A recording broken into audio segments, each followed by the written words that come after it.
What is up, everybody? Happy Thursday. Happy last day of July. Happy football is back day because the Hall of Fame game is tonight. For all of us sickos that are going to be tuning in for any amount of time, football's officially back tonight with the Chargers and the Lions. And I guess there's a little bit of intrigue with it, right? Like,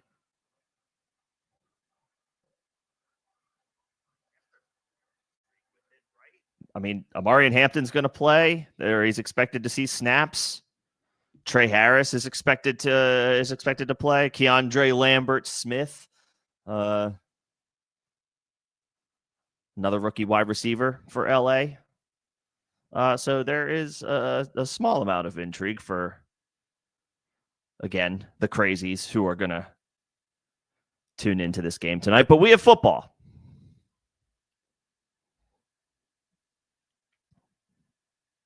Season is close. This is the time of year, like August 1st, as the commissioner of multiple leagues. This is August 1st is when I usually that's when I text the group chats. Hey, season's close. It's time to lock in. I need league dues for the dynasty leagues. If there's outstanding trades out there, make sure to respond to people, get back to people. This is that time of year where it's kind of like, all right, I give everybody in my leagues like kind of that kick in the pants, like it's go time. So it's upon us. Training camp continues. We'll talk about news and notes, any news and notes that I have scrounged up from the ticker and Twitter follows today. And then specific topic for today in the show, on top of any AMA that you guys have, as always, taking questions from the channel if there are any fantasy related, of course. I guess I can take non-fantasy related questions as well if you feel so inclined. But we're going to talk about the running back dead zone in redraft leagues today. Last week, I put out my top 12 running backs. I did my top 12 rankings. I don't know that I would change anything from what I shared last week. I left it open-ended. At this time of the year, rankings can change. Injuries, off-field situations, whether it's contracts or otherwise. Mostly injuries, but I mean, different factors are in play, around this time of year to potentially affect rankings.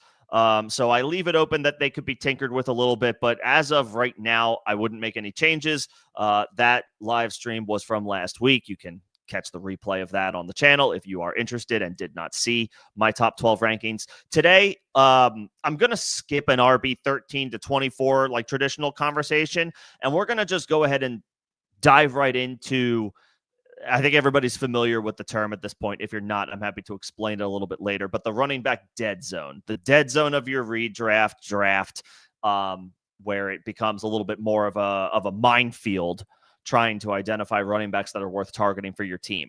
So we're going to look at some data. This is courtesy of very famous podcaster. You may know his name, JJ Zachariason.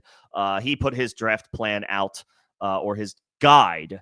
I think he refers to it as a draft guide. He put it out. So he's got a lot of great stuff, some good nuggets about the running back dead zone. So we're going to talk about that today and then take the data.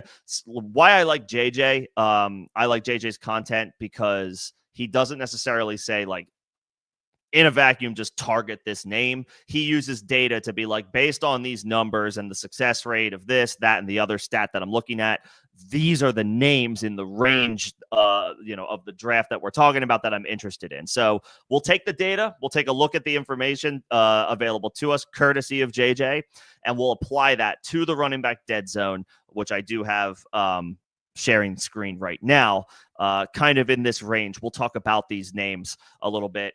And based on information that we have from the guide, instead of just a straight up RB 13 to 24 ranking, which is less helpful, I think, than the top 12 rankings, we will identify I will anyway, some names that I like from the list of the running backs that are available in the middle rounds of most redraft leagues. So we will get into that. We'll start with news and notes, but we'll talk about the running back dead zone here in a little bit. And then again, of course, if anybody has any questions, whatever is on your mind, fantasy related or otherwise, happy to stop and take those. I'm not likely kicking off a draft today, so it's not like I will be trying to navigate a draft while simultaneously trying to answer a question. That won't be the case. And I won't be going through like linear rankings and trying to like get through them as in such like a kind of like linear path.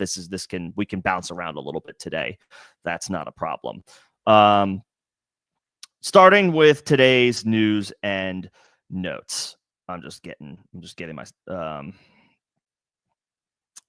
my feed pulled up.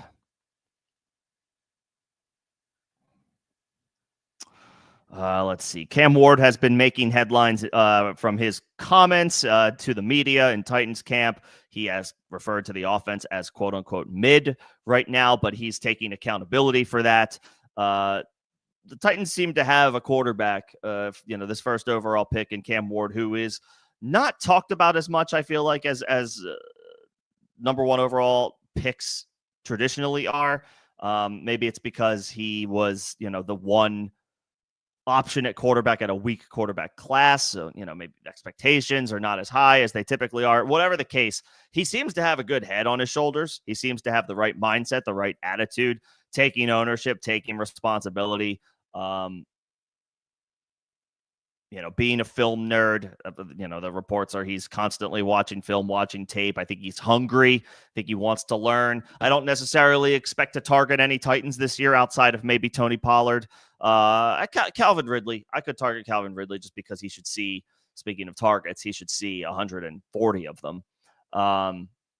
But that's pretty much where it ends. It's probably not going to be a very good Titans offense this year. They're going to take some lumps. They're going to grow in pain, so on and so forth. That being said, I think the general consensus, and I'm on board with this line of thinking, this group think, I guess, is that people are generally happy with those answers. He's being brutally honest. He's being honest about his performance, about the performance of his teammates, trying to, set up some accountability, set some expectations, set a bar somewhere where, if he feels like they are mid, as he called it, then, we need to get better. Where can we get better? That's what we'll work on. That's what camp is for. So, I like the answer. It gives me, overall better vibes about Cam Ward in general. Not that I had bad ones, but just, for fantasy purposes, he's a QB3 this year. He's not somebody that we're targeting in one quarterback leagues and even in super flex leagues. Anybody can draft him because, his ADP is not going to be very high. The expectations just aren't very high. But like what I've heard from him recently, his mindset is good. It's positive. It seems to be in the right place. Noah Fant signed with the Bengals. Mike Gesicki was a dart throw at tight end if you drafted Joe Burrow, but that was about it. Not a whole heck of a lot of fantasy implications there. Luther Burden, Colston Loveland getting some positive reviews in Bears camp. That's kind of nice to hear. Ben Johnson has sounded, he's been pretty tough on the team, it sounds like, so far, which is good. Again, speaking of accountability, this is the time to establish that, especially as a new head coach. But you also want to hear, good things about the players as well. So Loveland, Burden getting some praise from their head coach.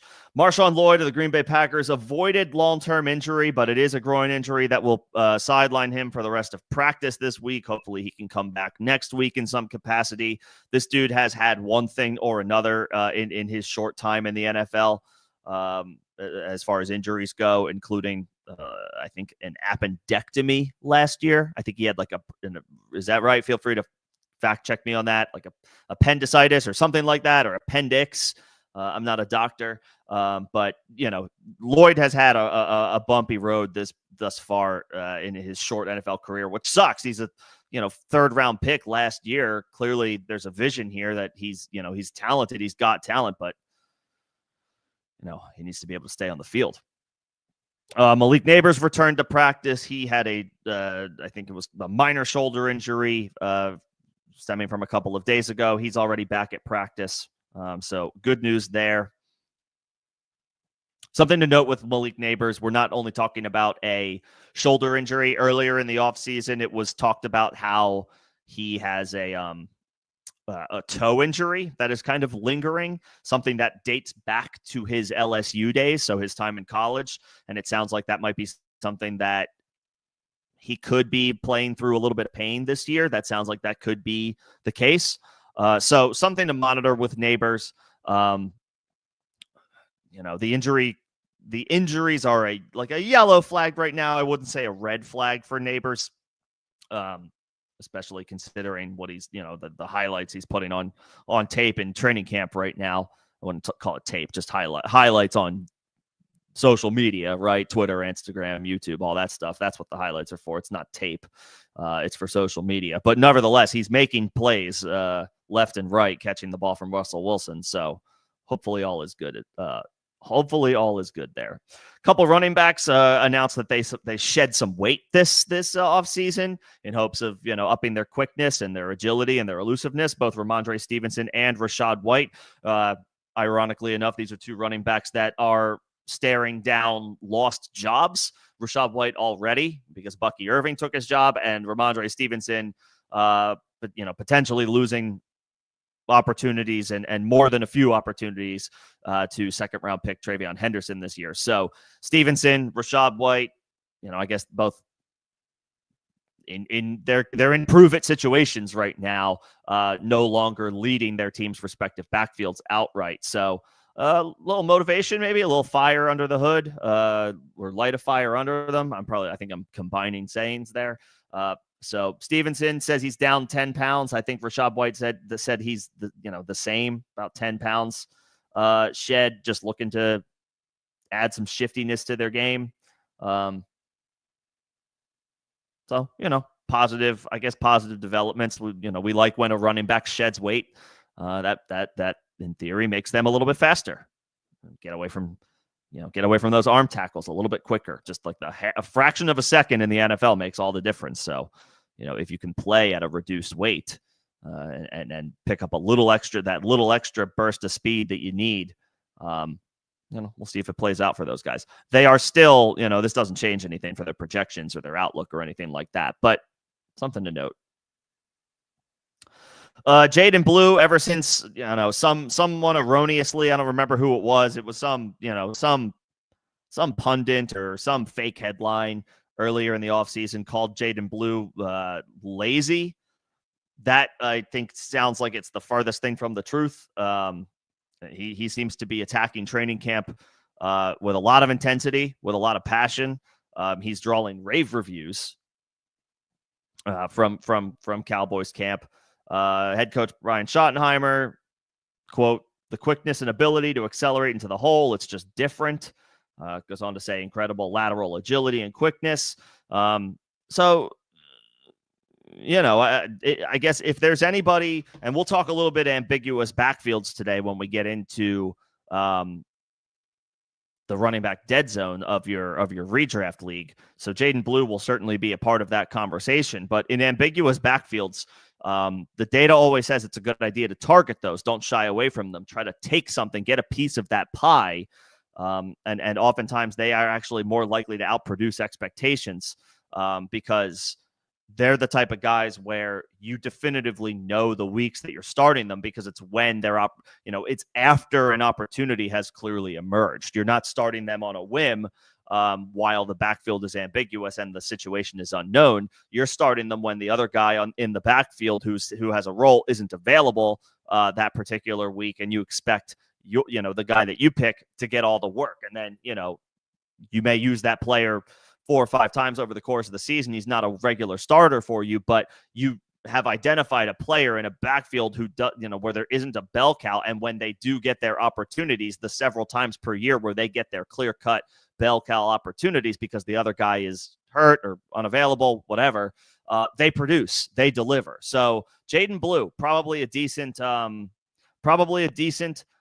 running back that is slightly on the other side of the running back dead zone when we start to hit the value section, the swing for the fences upside picks of your redraft league. Jaden Blue on the other side of that dead zone area, probably a good target we'll talk a little bit more about that in a bit.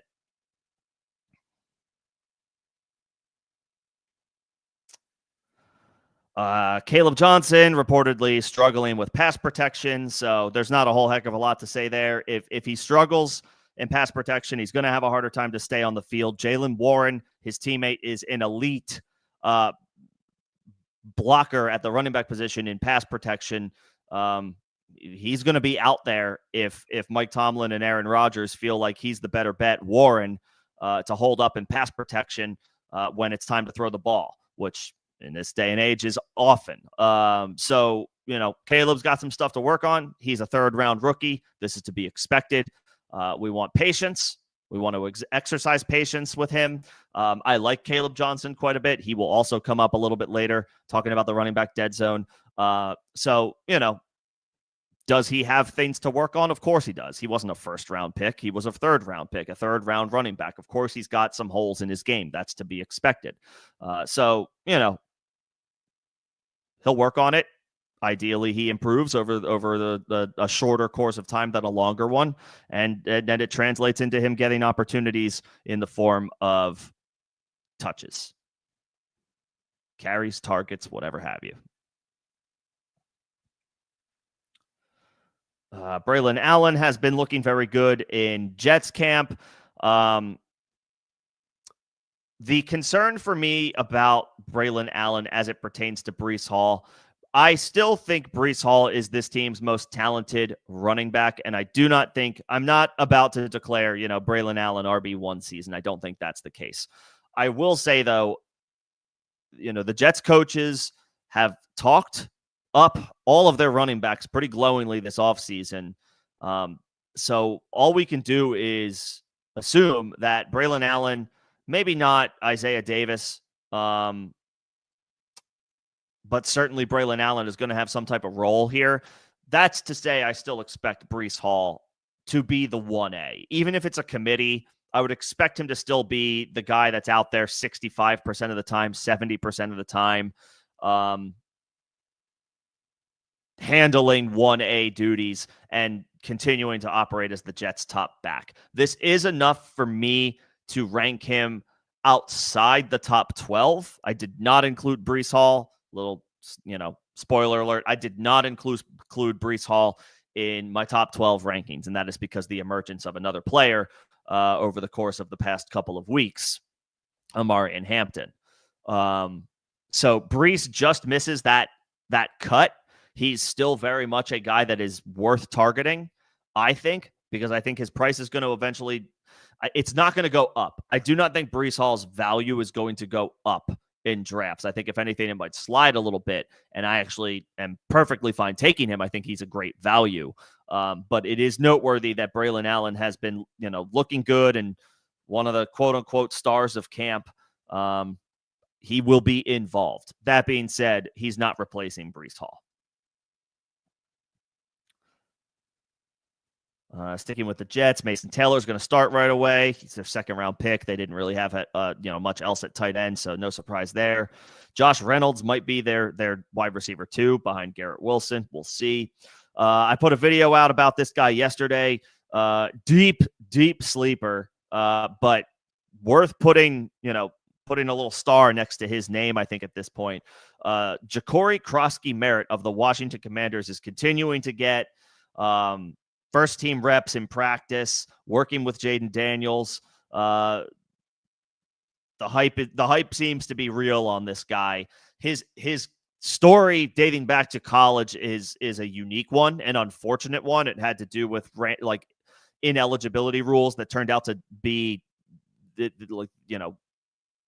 NCAA messed up to the surprise of nobody. They messed up, and as a result, Croskey-Merritt was the victim of a misunderstanding. I think it was a jersey swap, and he was registered in that, and so a redshirt season didn't get accounted for, so he was ruled ineligible.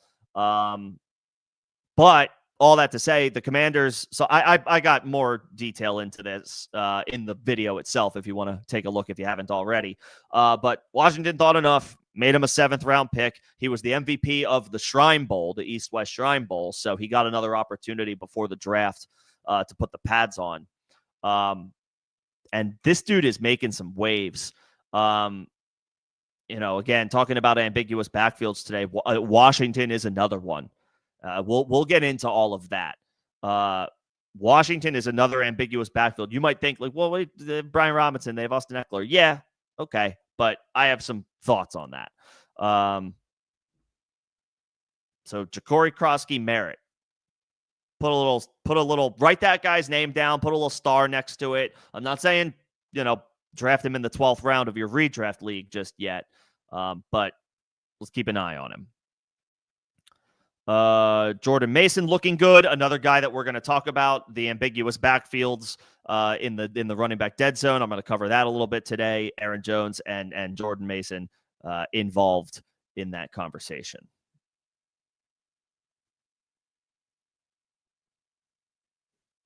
Ted McMillan is getting rave reviews in camp. Looking like a solid pick at wide receiver in probably like the middle rounds, the 5th. If you can get like a Ted McMillan in the 5th, probably not the 6th round, you're not going to get a team's wide receiver 1 who is an enticing, intriguing rookie making headway in camp. You're not going to get him in the 6th round, but you might be able to get him in the 5th. Might be a decent spot for Ted McMillan. He's drawing rave reviews from the coaches. He's making big plays in camp. Ted McMillan, top 10 pick of the Panthers. There seems to be there's rediscovered optimism in Bryce Young after how he finished the season last year, which was strong. Now they gave him a true X receiver to work with in Ted McMillan. It's going to be that is an easy stack to build actually in super flex leagues. Bryce Young's probably not going to get drafted in one quarterback leagues, but he could absolutely.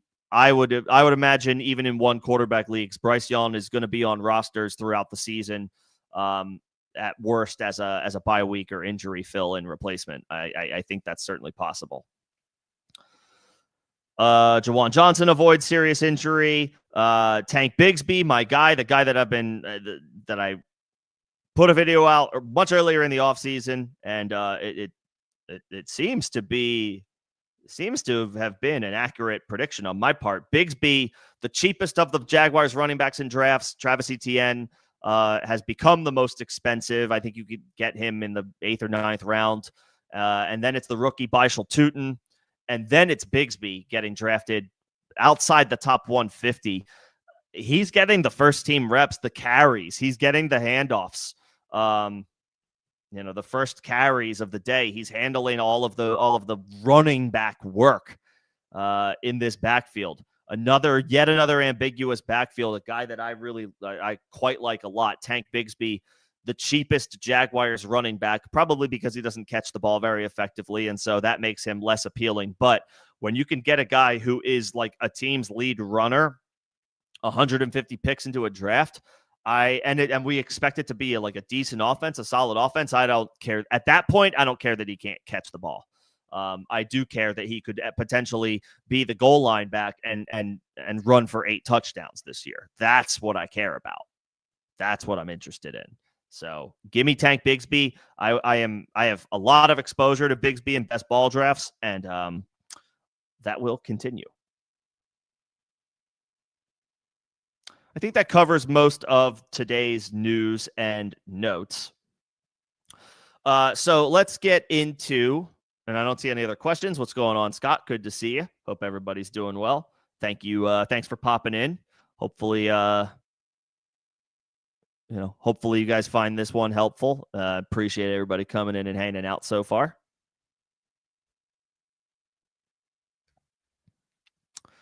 Okay, let's talk about this range of running backs here. This is the running back dead zone. So again, JJ Zachariason is he puts out his draft guide. It comes out in July every year, and he does a great job.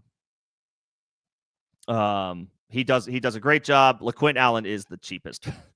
You're right. LaQuintessential is the cheapest of the Jags running backs.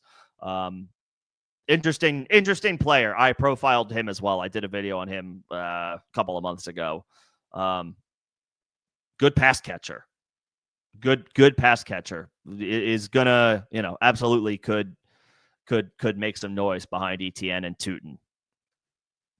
So yeah, good. It's a good call out. LaQuint Allen is on the radar. I have him in a practice squad, taxi squad, in one of my dynasty leagues. So, and he's going to sit there and he's going to develop. Okay. So one of the things JJ Zachariason talked about in his draft guide is the running back dead zone. I assume a lot of you are aware of it, but just a very quick, Cliff Notes summary of what the running back dead zone is. Pretty much in the middle rounds of every draft, around where we start getting the end of the running back twos being drafted. It's typically that RB 18 to RB 24 range is commonly referred to as the running back dead zone. It's a dead zone because these are lackluster options, not bullish enough on the market is not bullish enough on them to move them up higher.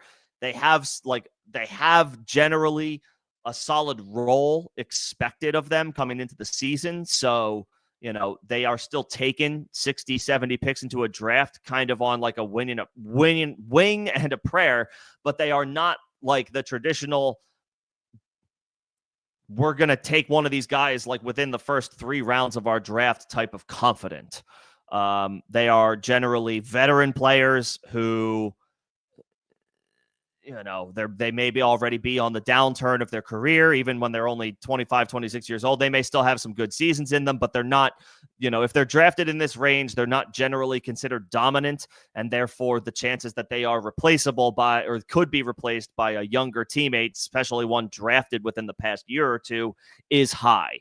And generally speaking, the range of running backs after that RB 19 to 24 range or RB 18 to 24 range is not so less productive, and therefore that RB 18 to 24 range is traditionally pretty replaceable, ultimately meaning they aren't great investments on a case-by-case basis for your fantasy team. The idea is, target wide receivers in that range, and you can find some better or some cheaper running back upside that has the chance of giving you 70 cents on the dollar, 80 cents on the dollar to what, the running back that you would have drafted 7th, 8th round. So that's the running back dead zone, RB 18 to 24, and stretching into the RB 3 range, where it's really hard to project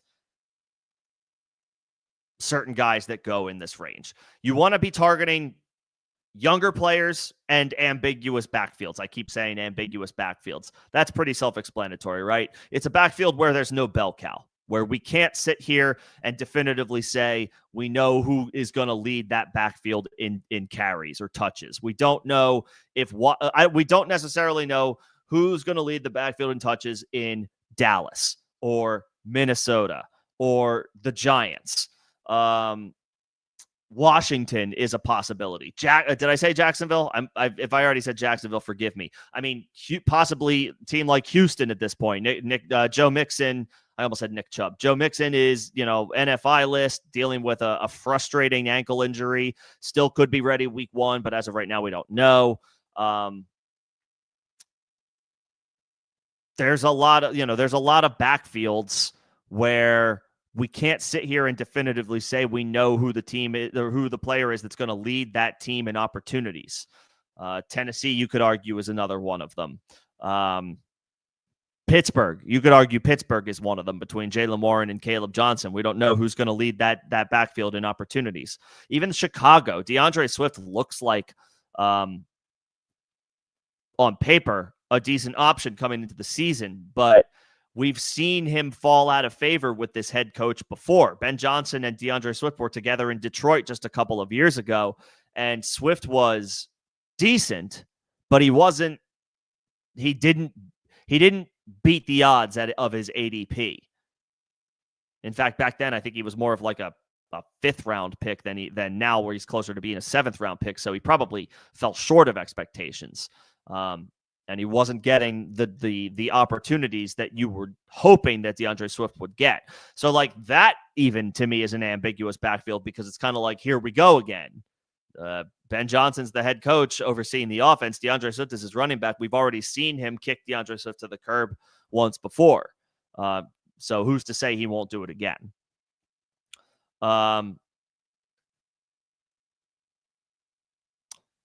This isn't to say that the RB 18 to 24 range, which this year, the RB 18 to 24 range is Alvin Kamara, who I would still draft at this cost, James Conner, who I is getting up there in age, has been pretty consistent, has been a pretty consistent, strong play at running back in each of his years in Arizona, but he's getting a little bit older.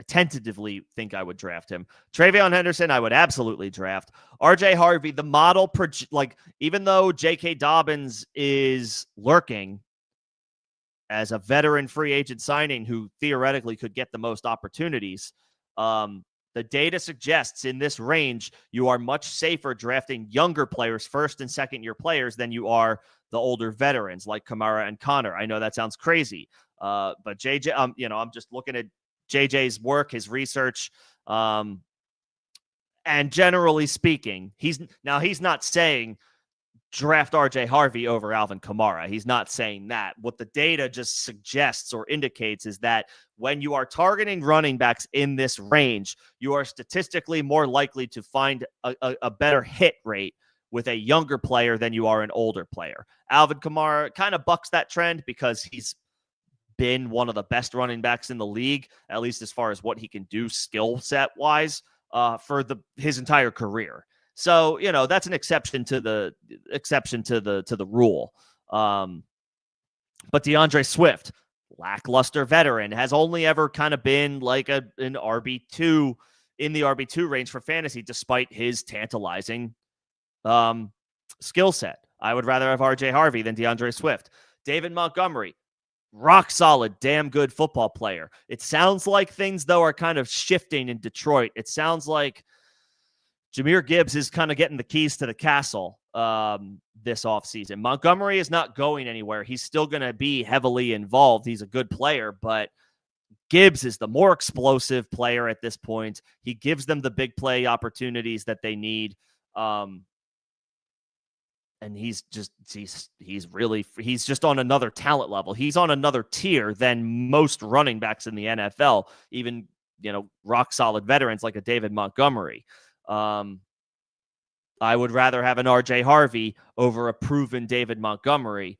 It sounds like kind of there's a changing of the guard in Detroit. Not that Gibbs wasn't already producing big time numbers, but up to this point, David Montgomery typically would draw the start for the Lions in their games.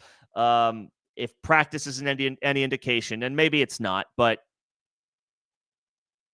the reports we're getting is it's Gibbs who is getting those first opportunities in practice with the first team, which would lend itself to he starts the game. He starts the first snap he's out there, because last year it wasn't Jahmyr Gibbs taking the first snap for the Lions every game. It was David Montgomery. I think it sounds like that is changing this year. So I'll take Travion Henderson. I'll take RJ Harvey. I'll take Caleb Johnson. Again, the model, the data suggests in this range, targeting the younger players and in ambiguous backfields where they are, maybe considered the favorite to have most of the opportunities over the course of the year, but it's not definitive yet, right? It's not guaranteed yet. We want to believe Travion Henderson is going to supplant Ramondre Stevenson and be the guy for the Patriots. We want to believe that RJ Harvey is going to come in as the electric rookie that the team invested in the second round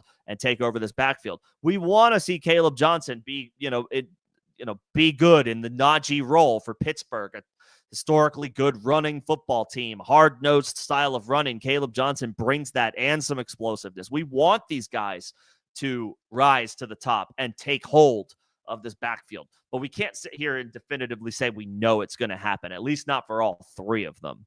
That being said, if there are players whose stock can go up over the course of the season, it's not the veterans, it's the rookies, it's the young guys, it's the first and second year players. So, the market, at least as far as underdog, has it so that they like Henderson, Harvey, and Caleb Johnson over these other, they're veterans at this point. They're older runners, therefore they are more, and they don't have, I guess outside of Mixon, it's pretty far removed at this point, but like DeAndre Swift, David Montgomery, Joe Mixon, Pacheco, I mean, there's a lot of tread on these tires.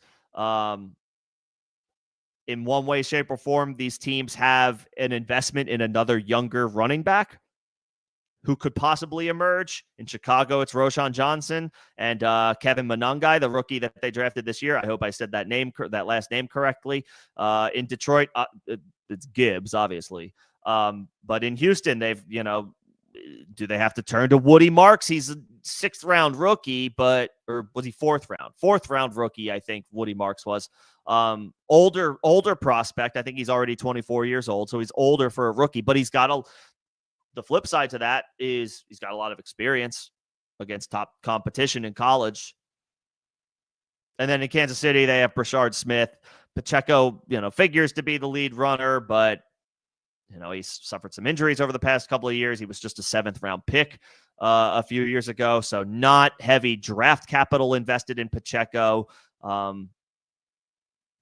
These are the dudes that could ultimately, maybe not this year, but we could see their roles kind of get funneled to younger, more intriguing, potentially more explosive options. Not that these guys aren't explosive. Swift can make big plays. Mixon can make big plays. Pacheco can make big plays. Montgomery doesn't really make big plays. He's a rock solid veteran that will, he'll give you good, consistent production. He won't put up big plays though.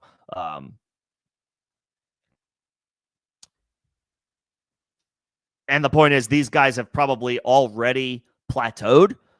Yes, they are all good in their own way, but their stock is not going to climb.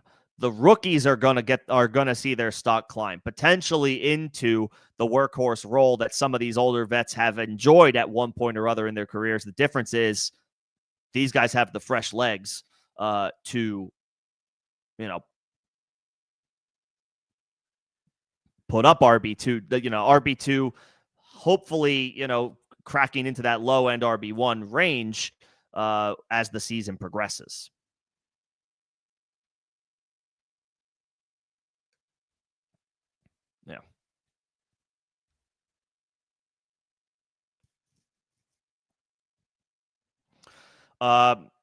Yeah. So just talking about bringing up Jaylen Warren versus Caleb Johnson. So yeah, these are good. If you're playing best ball, these are good backfields to dip into, try to kind of get some even distribution. If you believe in one guy over the other, then fine, take more Caleb Johnson. But you want to get Jaylen Warren exposure here too, because Caleb Johnson is the fun, right? The fun unknown. That's what rookies are. They are the fun unknown. We can get excited about them because it's all about the upside, and we can we want to and do believe in best case scenario because we haven't seen what they can do yet. So we want to believe the best and hope for the best from them and of them.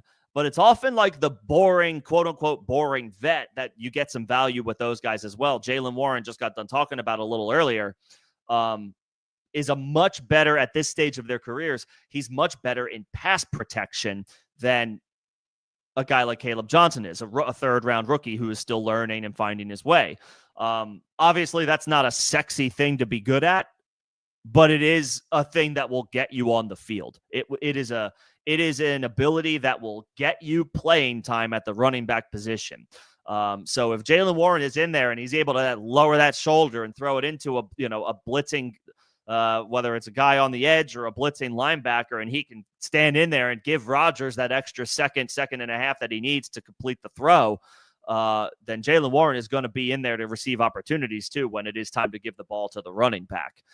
So you want to make sure that you get options in these ambiguous backfields, because some weeks it's going to be Caleb Johnson, some weeks it's going to be Jaylen Warren. Ideally, we can eyeball that matchup going into the week, and those are the scenarios where we can identify, okay, this is a week where I feel comfortable playing Caleb Johnson. Maybe they're playing an inferior opponent, and we expect the Steelers to win the game, and they're running the clock out in the second half, and they want to do that with Caleb. Whereas if they need Jaylen Warren in pass protection, that means it's more likely that he maybe grabs some dump-offs in the form of and get some receptions from Rodgers, and Rodgers does like and will check it down to the running back. We've seen him do that over the course of his career. Maybe in games where we expect the Steelers to potentially be in a shootout against an opponent with another good offense on the other side of the field. That's maybe when we want to try Warren out. So obviously in best ball, you don't have to make these lineup decisions. That's why I love best ball. It is just it's in the title. Whenever the guys that you draft give you their best, then for that week they are in your lineup, and there is nothing to think about. There's no strategy to worry about. Your strategy is your draft, that you hold over the course of the offseason. So, ambiguous backfields prove to be fruitful for fantasy. So Caleb Johnson is is a target in this range where I'm perfectly fine with. I also want to make sure that I personally get more exposure to Jaylen Warren. He's not, how old is Jaylen Warren? I don't think he's not, is he 26, 27? He's 26. Okay, yeah. He's 26. He'll be 27 later this year. So that is young, and that's young. That's young enough at running back, especially with a guy like him who has not accumulated significant wear and tear compared to some other running backs his age. So he still has a role to play for a Steelers offense that has high expectations this year. So Warren, I think, is a solid target. I think both of these guys in Pittsburgh's offense are solid targets. Caleb Johnson, more expensive, going in that RB2 range, but the data suggests he's a young player, ascending, rising player with a path to opportunities for work. He's a good investment in the running back dead zone. And then Jaylen Warren, he's 10 running backs cheaper, also a solid value, again, in this ambiguous backfield, because Caleb Johnson's not going to take this backfield over right away. He just won't. They're going to give opportunities to Jaylen Warren. He's the veteran. He's the incumbent. He's been around the block. They're comfortable with him. He's going to have a role as well. There's going to be weeks where on paper it makes sense to start Caleb Johnson, and then there's going to be weeks where it makes sense to start Jaylen Warren. These are backfields that you want to target. The Steelers are one of them. I do agree. I don't know why the Saints wouldn't try to trade Alvin Kamara. I get it. The NFL is very much a win-now business. I would imagine it is understood by Saints management and ownership that they are in the middle of a transition, and they can't possibly expect very many wins this year. They are doing it right. They are shedding salary and older players and embracing a youth movement. They are probably going to struggle, but they are going to have a high pick in a what is projected to be strong quarterback class.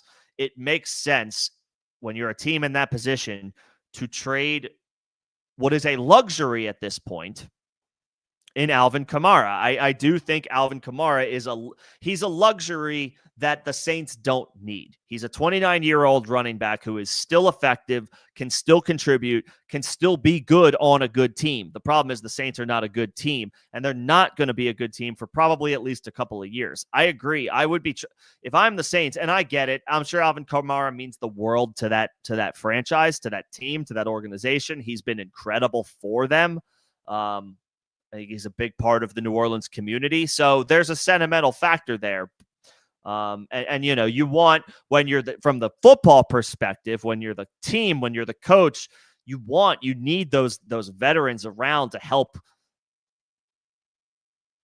they're a calming presence, a veteran presence, been around the block. He's seen everything. Nothing is going to surprise Alvin Kamara on a football field at this point of his career. He's seen it all.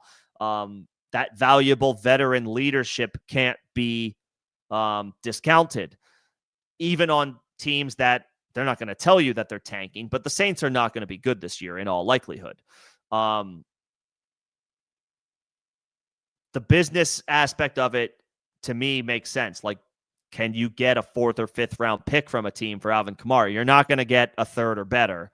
I can't imagine anyway. Not at this point of Kamara's career. But if you can get a 4th round pick for him, if you're the Saints, I agree. You might as well do that. You might as well get some draft capital and try to, you're trying to rebuild this thing. You're trying to start over. And the reality is then by the time you intend or want to, hopefully are good again, Alvin Kamara is probably going to be a lot closer to the end than he is to even like the twilight of his career. So I think it makes sense for both sides to go their separate ways. I don't know that it'll necessarily happen. But I do think it makes a lot of sense. And if he does get traded, it'll obviously be to a contender. It'll obviously be to a team that has opportunities available.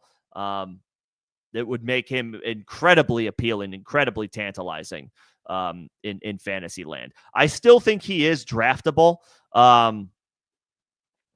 Just because, yes, he's older and he's kind of the beginning.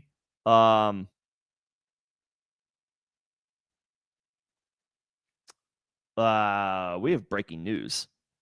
We have some breaking news, folks. I'll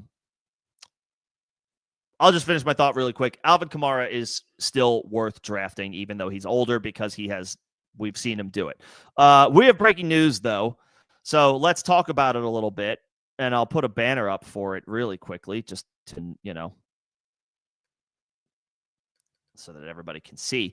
But Washington Commanders wide receiver Terry McLaurin has reportedly requested a trade from the team.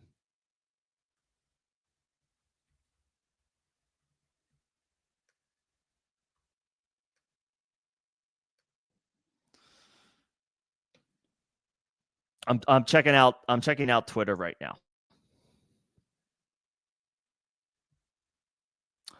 Commanders wide receiver Terry McLaurin has requested a trade out of Washington. This is official. Ian Rappaport is tweeting about it. Adam Schefter is tweeting about it. This is official. Terry McLaurin. Negotiations have stalled out, continue to stall out between Terry McLaurin and the team, holding in with no progress on a deal. And so therefore here we are.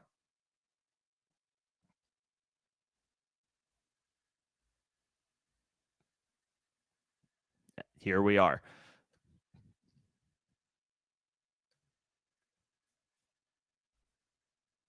Yeah, I mean, this is the game that you play.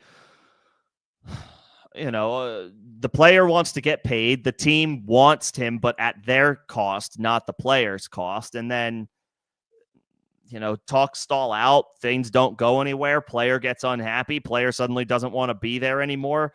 This is the footballers brought this up in a recent podcast, maybe a couple of weeks ago. I don't remember which one and what the topic was about, but Terry McLaurin has kind of been through the ringer with this franchise. A lot of quarterback changes, a lot of losses, a lot of bad football in Washington the past half decade, maybe even full decade. I mean, there's not been a lot of good football in Washington recently anyway, prior to the team drafting Jaden Daniels. McLaurin has been, a bright spot for that team. A high performer, a professional, damn good football player on some bad Washington offenses. I don't even know how many quarterbacks he went through before finally getting to catch the ball from Jaden Daniels. but it was a lot. Had a great year last year. He's 30, so we're at that age cliff, right? For wide receivers, that age 30 can, the death sentence at this point, so to speak. When trying to negotiate more money or a new contract. So now the team doesn't want to now the team doesn't want to pay him what he feels like he's worth. They probably don't want to give him all the guaranteed money that he's probably asking for as a 30-year-old. So he feels slighted, especially, again, after everything he's done for that franchise, especially through the doldrums, through a lot of bad football. Delivered big time for that team, who made a surprise run to the NFC Championship game last year. High expectations now in Washington following that run to the championship game last year. And now they have a situation where their top wide receiver officially wants out, has officially requested a trade. That's a bombshell. I mean, we've seen these situations resolve themselves even after it looks like it's reached a point of no return. A couple of years ago, it happened with Jonathan Taylor and the Colts, right? Jonathan Taylor requested a trade probably sometime around this time. I think it was like maybe 2022 or 2023. Jonathan Taylor requested a trade. He was holding out. It bled into the regular season, but eventually they came to terms, right? The team and the player came to agreement on a contract. Terry's current teammate, Deebo Samuel, requested a trade from San Francisco a few years ago, ultimately got a contract extension from the team, and obviously played there for a couple more seasons before getting traded this year. So we've seen these situations ultimately resolve themselves in the past. So it's certainly possible that we could still come to some type of resolution, that team and player can still find a middle ground.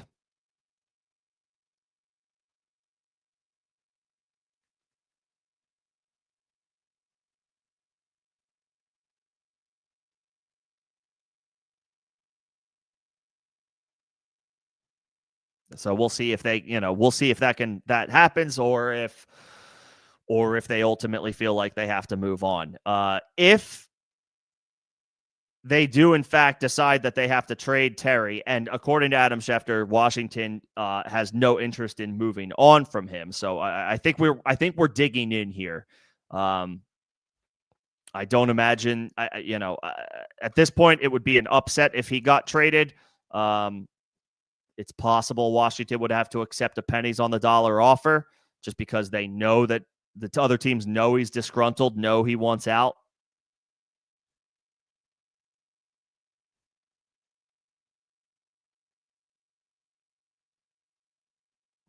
So we'll see what happens. I would bump McLaurin at least a round down in redraft rankings, like wherever his ADP is now, which I think is the third round, maybe creeping into the fourth round at this point. I would drop that to the maybe middle of the fifth. This is dicey because now we're talking about the possibility of him missing games, regular season games, is real.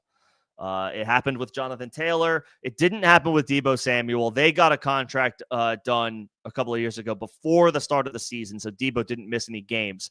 Taylor, I think, missed the first 4 games of his contract, of his holdout a couple of years ago. So this could go any number of ways, and where it ultimately ends up is anybody's guess. I agree that he will get paid. Or some, there always is a resolution of some kind. So he's going to play. It's just a matter of now, this has been an off-field distraction all offseason, and it continues all through training camp. And, so even with vets, like reliable, steady, consistent vets like Terry McLaurin, I mean, these guys still need their reps. They still need to get their timing down with the offense and the quarterback. And if he does get traded again, I would probably put the chances Terry gets traded at like 5%. I would ultimately think Washington gets something done. I would ultimately think they get something done. They find a middle ground because there's pressure on them for the first time in at least 5 years, probably longer, to compete. They made it to the NFC Championship game last year. Expectations are naturally going to be, it's not just making they made the playoffs, and that would have been enough for them last year. After everything that they've been through over the past few years, just making the playoffs would have been enough. They then won 2 games and, put themselves in the NFC Championship game. So now expectations are, by virtue of that and your acquisition of Debo, and other vets, a lot of other vets, older players on this roster, added in the offseason. Now the onus is on you to not just make the playoffs, but make that deep playoff run again. You need Terry McLaurin. If you do not have Terry McLaurin, the chances that you, Washington, make another deep run in the playoffs takes a significant hit. Not a small hit, a big one. So I do think there will be some resolution here at some point. I would put the chances that he gets traded at 5%. Regardless, we still need him out there on the field getting those reps, getting his timing and his rhythm down with Daniels and the rest of the offense. If he does get traded, then I might move him down, 2.5 rounds, because now we're playing with a little bit of fire. Now he has to rebuild chemistry from square one with his new offense and his new quarterback. And again, Terry's a vet. He's been around the block. It's not, terminology is going to be different, but what is asked of him is going to be the same out there. So, you're not too worried that eventually, he'll figure it out. But we've seen these off-field issues in the past affect performance, either because of rust or hopefully not.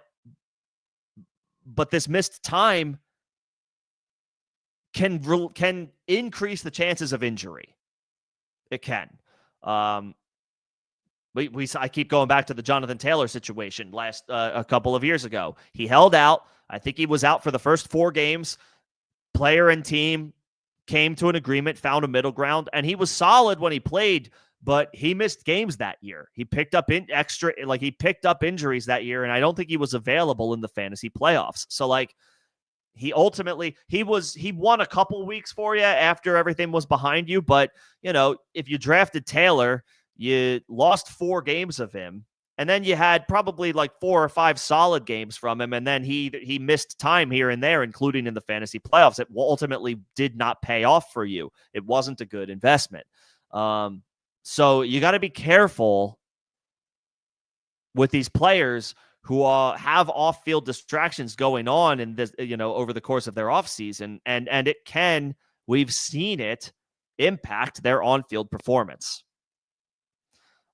So Terry is very volatile for me. Will he play? Yes.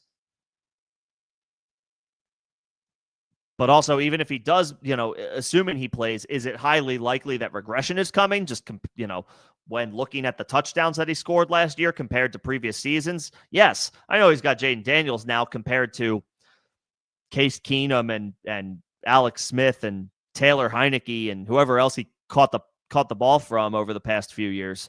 But touchdowns are a tough number to replicate. So I think it's not unfair to expect a little bit of regression from Terry, and that's if he plays every game, much less if he misses some time coming into the season because of this trade request.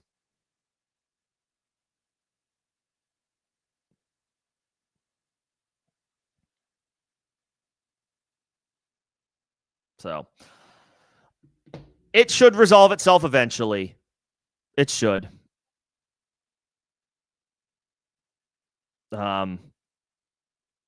I ultimately, am I drafting him? Not today. Not today. And I think even if it does get resolved at this point, it would take a solid drop in cost for me to take the plunge on Terry McLaurin. I would need to see 6th round Terry right now. And then I'll take the shot. I don't anticipate having very many Terry McLaurin shares on my teams this year. Can he ball? Yes. Is this a major issue that I am very concerned about? You better believe it. Yeah, I'm not feeling super strongly about Terry McLaurin. Okay, so that is the breaking news. Terry McLaurin has requested a trade from the Washington Commanders, so obviously we will continue to monitor that situation as it unfolds. Going back to the dead zone running back discussion. So again, in this range, the essential, factor that we're looking for here is year 1 or year 2 players and or ambiguous backfields. So let's kick it off. Chuba is the RB17, so he doesn't necessarily fit the model, so to speak. And he's probably got a solid handle on 1A duties after getting paid by the Panthers. 1A backfield duties for Carolina. I think he's a solid play this year. Kamara kicks off the running back dead zone. Again, that low end RB2 range where we're trying to project and find starters, but it doesn't always work out. Kamara, I think, bucks the trend. He's been a star for years. Stars they buck trends. That's what they do. They take statistical data and they make themselves outliers because they're just awesome. They're just that good. The data doesn't apply to them. It does not matter as much. Alvin Kamara applies here. He has been a fantasy gold mine for his entire career. I will draft him until the wheels fall off. So I'm fine with Kamara here. Connor has been rock solid, a rock solid player since joining the Cardinals. And he has a bell cow role here in theory. Trey Benson didn't show all that much as a rookie. They didn't really invest too many resources in running back the Cardinals this offseason. So Connor figures to run it back as their bell cow. He looks good on paper. And I haven't had any issues drafting James Conner. However, JJ's model, and again, I'm not putting words in JJ's mouth. I am dissecting his data and taking it as I read it, and kind of laying out how I perceive it. Based on his model and data, Connor might be in a void in this zone. 230 half PPR points last year, over 1,000 rushing yards, another 40 catch season, two in the past 3 years, 9 total touchdowns. Ball security has never been a problem for James Conner. He's always been good at hanging on to the football. Just a damn good player and has been a per game monster since joining Arizona. But he has reached, he's 30 years old. He turned 30 in May. Did he reach that 1,800 carry threshold yet? Actually, no. He's about 500 carries away from it.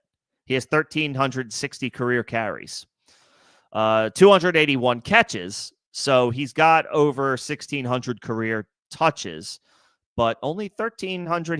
He's not close to that 1,800 career threshold yet. However, he does miss games. That Connor is probably going to miss 2 to 3 games per year. So, obviously if you get 13, 14 games out of Connor, you'll be happy. And he doesn't really have anybody to challenge him for work as of right now. The model suggests to shy away from a guy like this, just an older player. I don't know that I would back that or support that. Connor has been very good on a per game basis for much of his career, dating back to his second season. I don't know that I necessarily buy. If you want to fade James Conner and draft a Travion Henderson ahead of him and maybe even an RJ Harvey, and again, bank on that young rookie upside, cream rising to the top, the fresh legs, all that stuff, like rookie ascension over the course of the season, I could get on board with that. I could get on board with that. I don't know that I would do it for Caleb Johnson. Henderson and Harvey at least were second-round picks. Caleb was a third-round pick, so I probably would still take Connor over Caleb Johnson. But if you want to put Henderson and Harvey ahead of him, I'm okay with that. To that point, they fit the model perfectly. Henderson and Harvey do. Young running backs in the dead zone that are more likely to ascend over the course of the year than they are to descend. They lend credence to that, they will probably contribute to the hit rate being good, or they have a better chance of doing so than some of their older counterparts at this point of the draft. So Caleb Johnson, again, year one player. We expect him to have a role in this offense. So I don't mind him in this area. Also part of an ambiguous backfield, as is, Henderson and Harvey. So the model does suggest that guys like Ramondre Stevenson, J.K. Dobbins, and Jaylen Warren are decent alternates, decent dart throws at cheaper cost to take a shot on, because it's unclear of these backfields who is going to lead in opportunities. So all three of these guys are okay, as are their counterparts. So DeAndre Swift, he fits the model as like a kind of a red flag. He's a vet at this point. He has not asserted himself as a clear-cut fantasy stud at any point of his career. He's generally topped out as an RB2, with some frustrating results to go along with, his performance compared to expectation. I am okay. This is a scenario, and again, a lot of pundits are calling DeAndre Swift a draft winner. The Bears didn't invest very heavily in the draft at running back. I just keep going back to the fact that DeAndre Swift has never been more than an RB2 in his career for fantasy, and the last time we saw him in the doghouse was when Ben Johnson was his coach, and now Ben Johnson is his coach again. So, does Roschon Johnson take on a larger, maybe David Montgomery-esque role for Chicago? Does the 7th-round rookie get more involved? We've seen crazier things happen at the running back position. Random 6th, 7th-round player draft picks getting involved a lot sooner than later. So DeAndre Swift feels like a good fade. David Montgomery feels like a solid fade. I think they're turning the keys over to Jahmyr Gibbs. Montgomery's still a damn good player. He is a good running back to have on a winning football team. He will help you win football games. He is tough. He is consistent. He won't break any big plays for you, but he will give you rock solid, consistent production. The problem now, though, is it seems like there's a shift in mindset and strategy in Detroit brewing, and Jahmyr Gibbs appears poised to take on an even larger role than he has his past couple of years. With the, factor in Ben Johnson moving on to Chicago and the Lions center Frank Ragnow, who was one of the top centers in the NFL, retiring, I actually think it's going to be a little tougher sledding for Montgomery, because Gibbs is just an explosive playmaker. He's big time. I think personnel around him doesn't matter as much. For Montgomery, I think it matters a little bit more. I think the arrow is trending down on him, and in this range, this dead zone range, he feels like a solid player to avoid. So the model suggests Joe Mixon should be faded as well, veteran in this dead zone. However, he was getting drafted higher than this previously before the concerns about the ankle injury. So I do at this point think that Mixon is a bit of a value, a decent value, because of how far he has fallen given the concerns with his ankle injury. If you don't want to draft him today, right now, last day of July, as we await more news about the status of his injury, I understand that. But week one, I think, is still on the table for Joe Mixon. And considering he was being drafted as, I think it was like the RB 15 at some point in this range, now going, 20 picks later than that, while week one has not been ruled out yet. Now, like, this is a scenario where, okay, Mixon is in this range because of unfortunate injury news. So you could argue that he's a value here. If you want to avoid him entirely, don't chase injuries, don't draft players that are already hurt. That's a perfectly fine mantra to live by. But if we get more positive news that Mixon will be ready for week 1, then I think this is a value. And even if you have to get him in this range, he's still a value.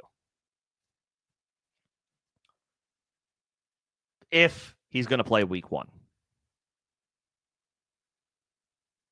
So we have to see. What's up, Theo? Good to see you, man. Isaiah Pacheco, continuing to look at kind of like this RB dead zone. Should lead his team in opportunities. I mean, Kareem Hunt is still there. They signed Elijah Mitchell. They did go out of their way to do that. They drafted Brashard Smith. So, by JJ's model, Pacheco is actually a decent running back to pass over and not draft. He looks on paper to be like he's going to be Kansas City's lead back once again. He has been for the past couple of seasons. He was going to be last year before a broken leg threw his season into whack or out of whack. Now we need to see if he can, 1, bounce back from that, and 2, beat out some new competition for opportunities in Mitchell and Smith. And they brought Kareem Hunt back again for whatever that's worth. So Pacheco, not an ascending player at this point. We know what he is. 7th round draft capital dating back to when he was selected by the Chiefs. So not a heavy draft investment in him. It's not out of the realm of possibility, I would say, based on all of these factors, that he doesn't get replaced this year. He certainly could lose lead back duties if, maybe they find that they like Kareem Hunt still in short yardage situations. Maybe they find that they like what Elijah Mitchell gives them. They signed him after all. Maybe they like the explosiveness that Brashard Smith brings to the table as an exciting rookie who at one point, that's what Isaiah Pacheco was, right? An intriguing 7th round rookie. Well, now that's Brashard Smith. It's not Isaiah Pacheco anymore. Brashard Smith is the exciting, intriguing young rookie with the late draft capital who, in theory, could get involved here. So Pacheco is a decent fade. Pollard, I think, is a target. He's not a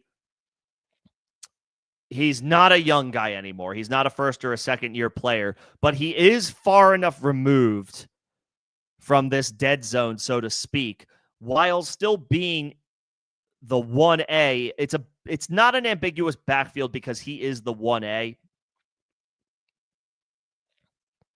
Tajay Spears will get involved in theory if he's healthy. He didn't do much of anything last year. We'll see if that changes. They've talked about in camp getting Tajay Spears more opportunities this year. They said the same thing last year and gave Tony Pollard a bell cow role. So I'm gonna go off of based on what we saw, and that was Tony Pollard getting most of the work. Could he be usurped by Tajay Spears?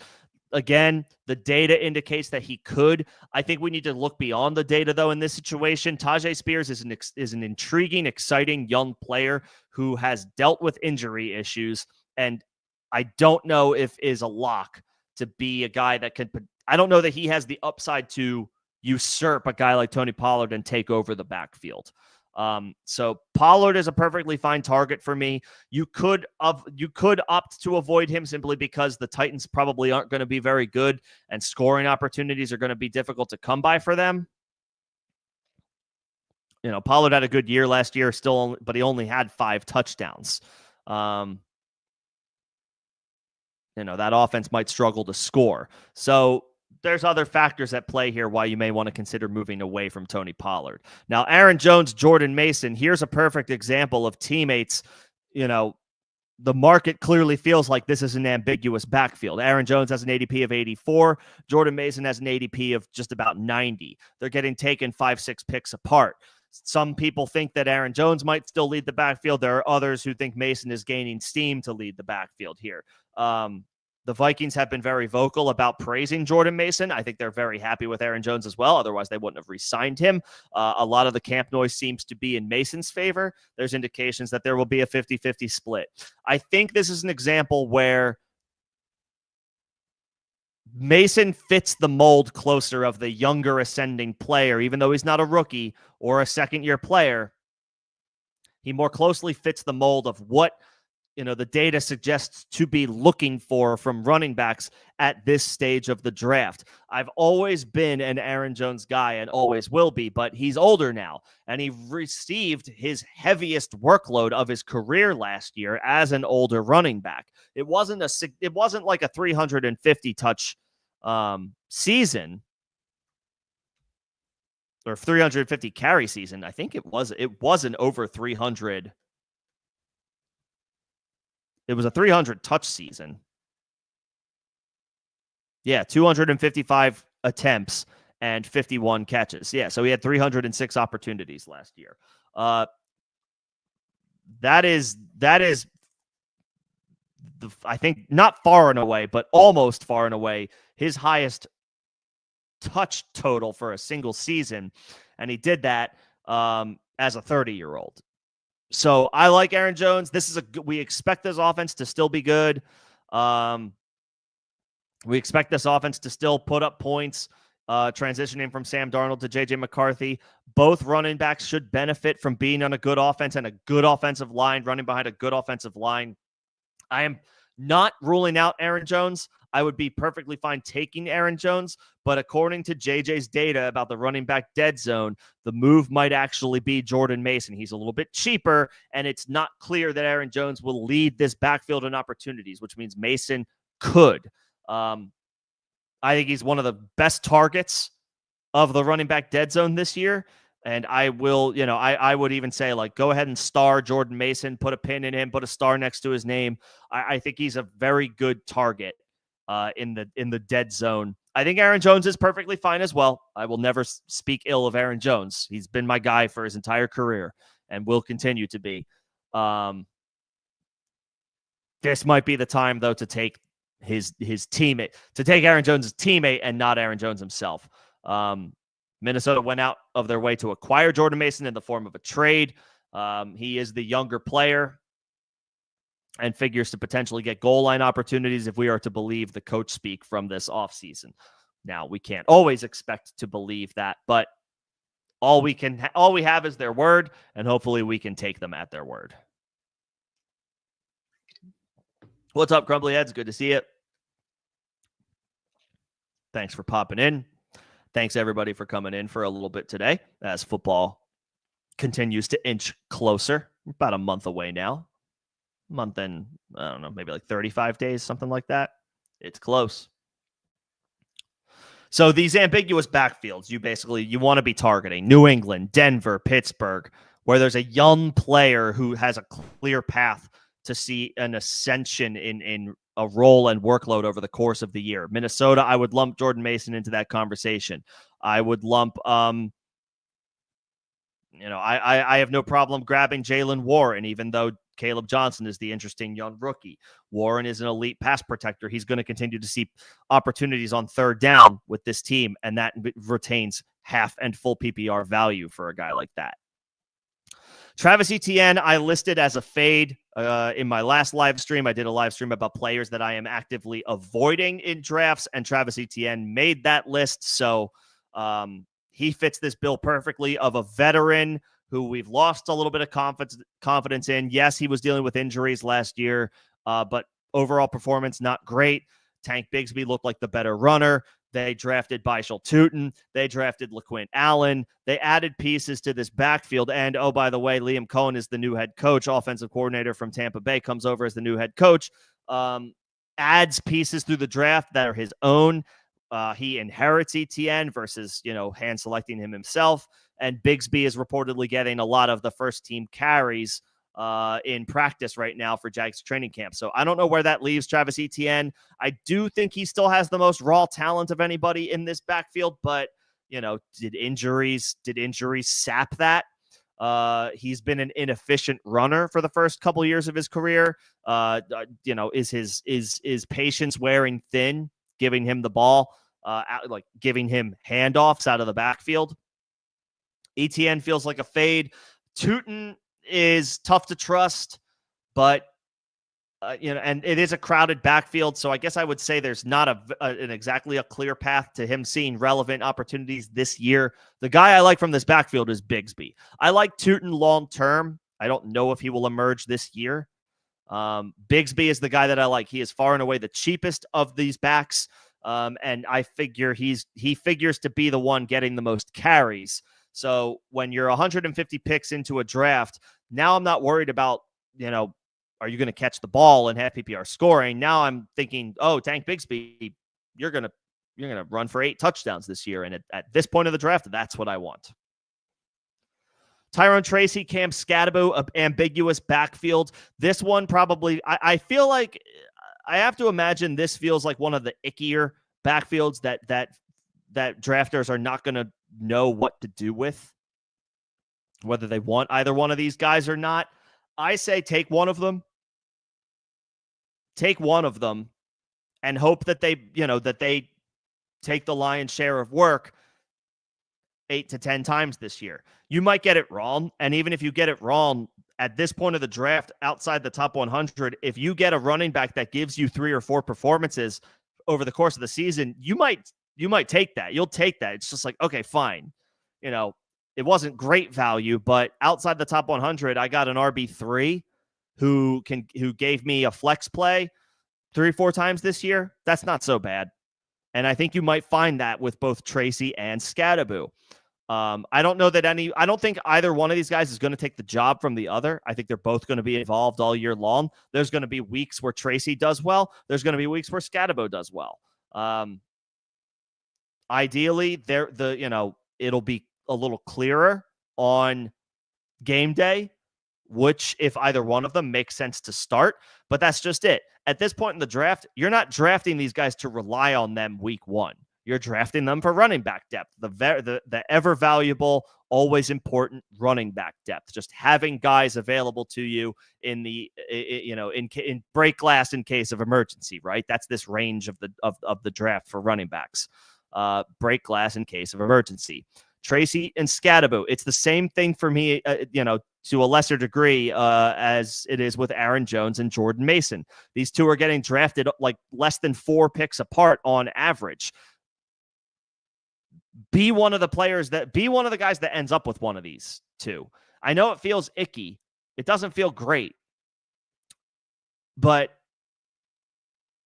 Scatterbo will have his weeks and Tracy will have his weeks. And ideally, it'll be clear leading into that week if it makes sense to start one of these guys. And they should return decent value simply because if you get 3, 4, 5 games out of a running back where you can plug and play in your flex, or maybe even your RB2 for a few weeks for bye weeks and injury fill-ins, and they can give you 10 to 12 half PPR points, then that's a hit. You hit on that pick.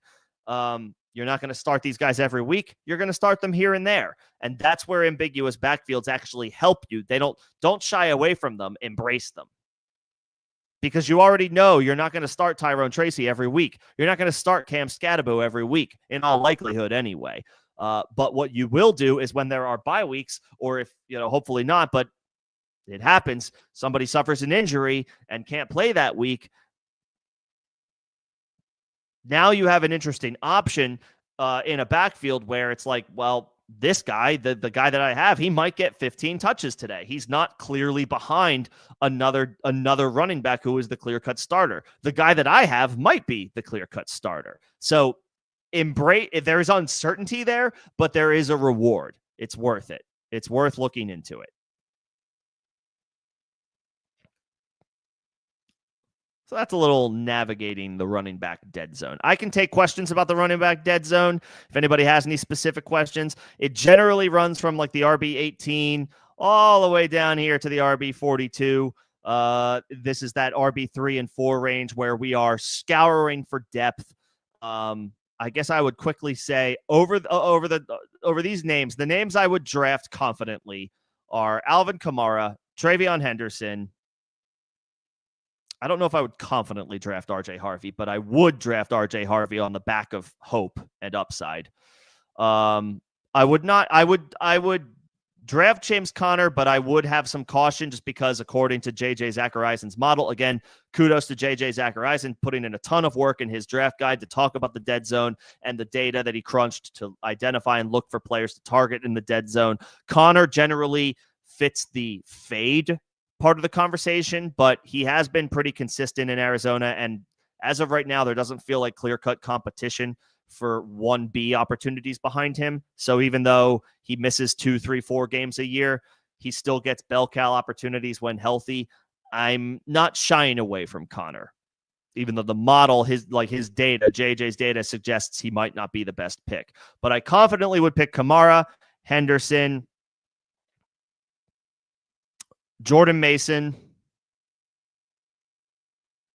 and then I would be happy to draft RJ Harvey, Caleb Johnson, Joe Mixon if his ADP doesn't climb too much and it turns out that he's available for week 1, or the expectation is he should be back no later than week 2 or 3.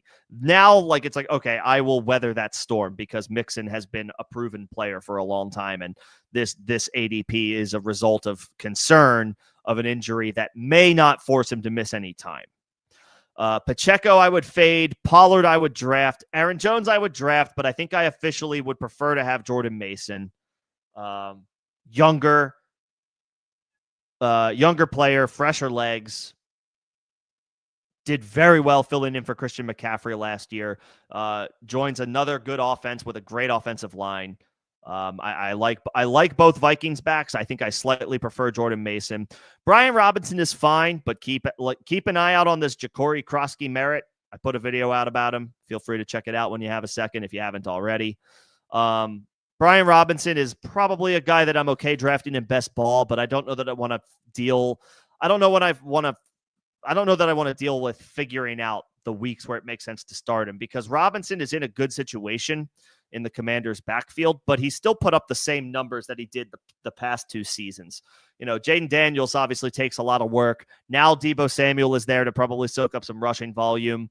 This Ja'Cory Croskey-Merritt kid is making headway, making headlines, rave reviews in camp about what he's bringing to the table. So, does he factor in here a little bit at all? And then Austin Eckler is still there for what it's worth. They play different roles, but Eckler is still there.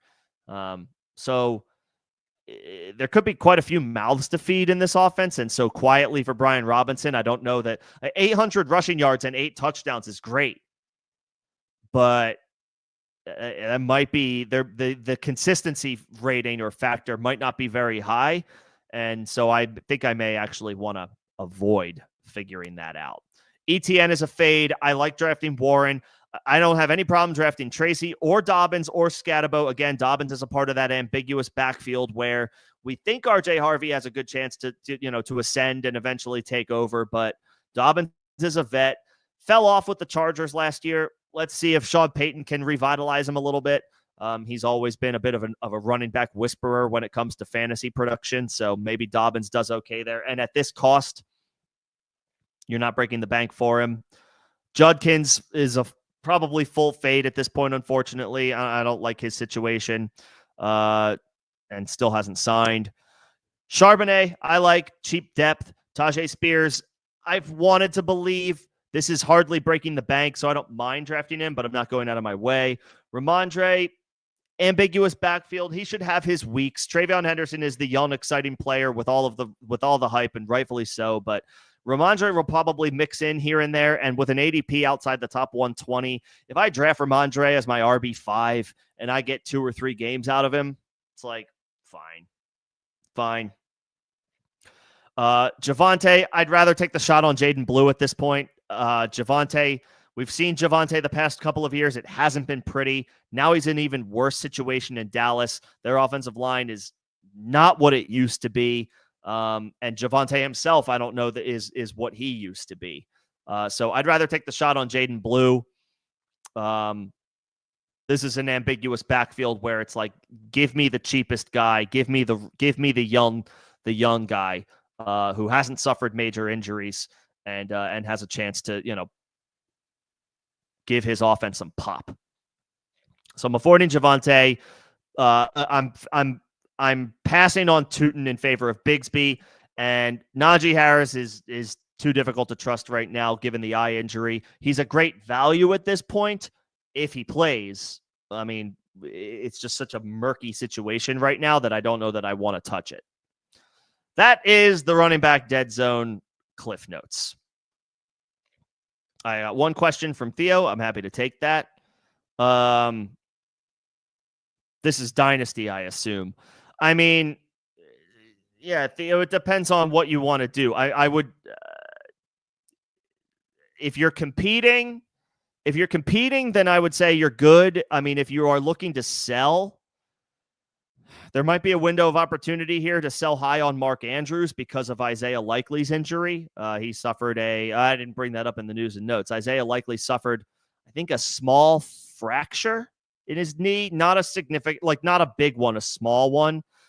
So we might be looking at like a 4 to 6 week recovery timeline for Isaiah Likely. He might be back week 1.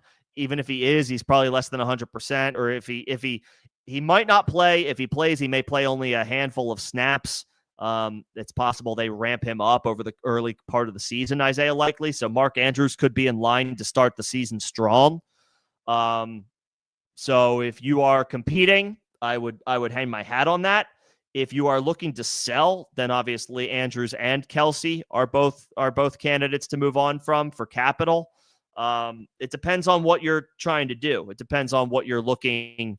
What is the trajectory? What are you looking at doing in your dynasty league this year? Are you looking to compete, or are you looking to shed older players? I mean, now would be a good time. If it's the latter, then now is a good time to try to move on from Mark Andrews, because his chances of getting off to a strong start this year went up with the Isaiah Likely injury. And Mason Taylor, I mean, he's a prime sell if you're looking to buy a win now piece. So it depends on what you're trying to do, whether you're looking to compete or not.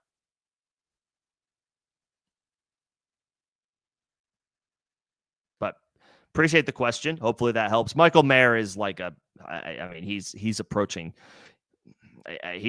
cut status at this point. Maybe not cut status in larger dynasty leagues, but I mean, he doesn't have any value. Brock Bowers took all of that away and then some.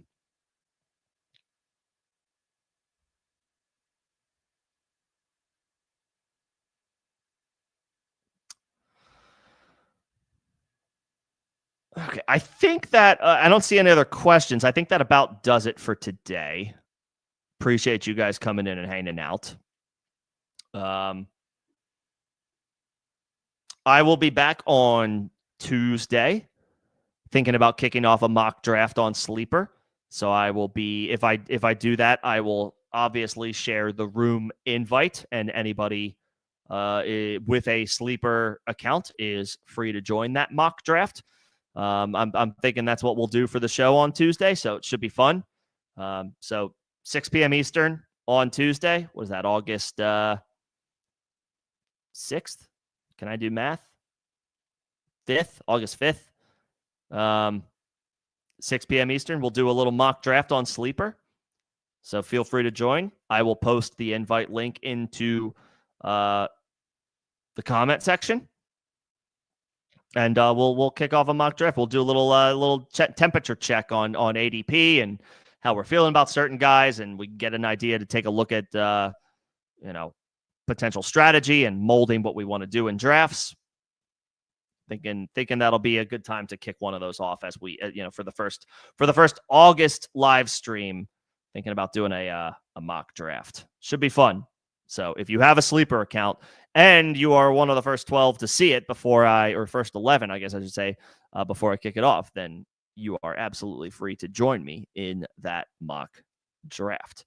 But I think that will do it for me for now. If you have any other questions that pop up, again, I talked about the running back dead zone today. If you have any questions about that or any other general questions, you can hit me in the form of a question in the form of a comment on this stream or any of the live streams or videos on my channel. Or you can hit me in Discord, second link in the description of this live stream. Evergreen invite, free to join. But otherwise, I think that does it for me tonight. Thank you, everybody, again, for coming in and hanging out. Enjoy the weekend. Enjoy the football tonight if you're a sicko watching the Hall of Fame game.